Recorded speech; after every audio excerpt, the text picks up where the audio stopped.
Maybe you think fungi look harmless, tiny things that live somewhere in nature and have nothing to do with you.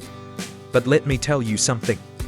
Mold is also a type of fungus, and it can slowly destroy your houseplants from the inside. If you don't act fast, your green, healthy plant might not survive.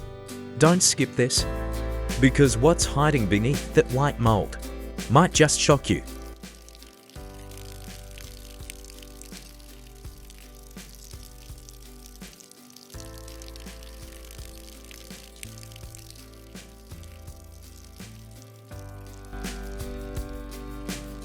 What is that white stuff?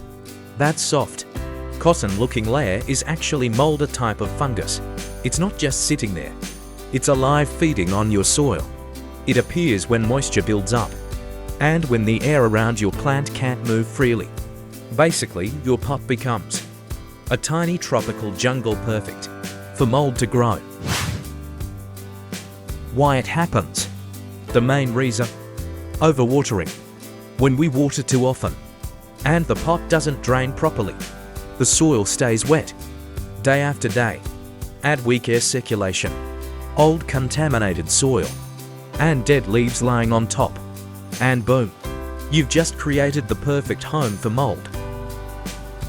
Is this mold dangerous to humans? Usually not, unless you breathe it in a lot. But here's the scary part. It's a clear sign that your plant's environment is unhealthy. If you ignore it, roots start rotting silently underground. And one day, your plant just collapses without warning. Different kinds of mold. You might see white, fluffy mold, that's the mild one. Grey or greenish mold, that's when things get worse. They spread fast, especially if there's no airflow. Have you ever spotted mold like this in your own pots? Tell me in the comments. I'd love to know what you've seen. Here's something most plant owners never realize. Sometimes the mold doesn't even start on the soil. It can grow on the stem or lower leaves because of overhead watering. When water splashes soil upwards. That's why bottom watering is safer and cleaner. Now here's how to fix it. First, gently remove the top layer of moldy soil. Let the soil dry before watering again.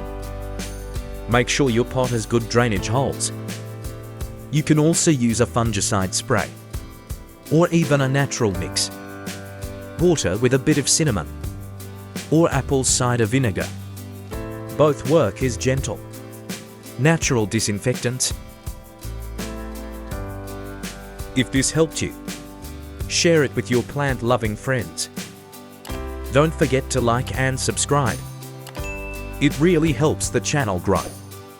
And I'd love to hear, what's the weirdest thing you've ever found in your soil? May your plants stay green, your soil stay clean, and your home stay free from mold.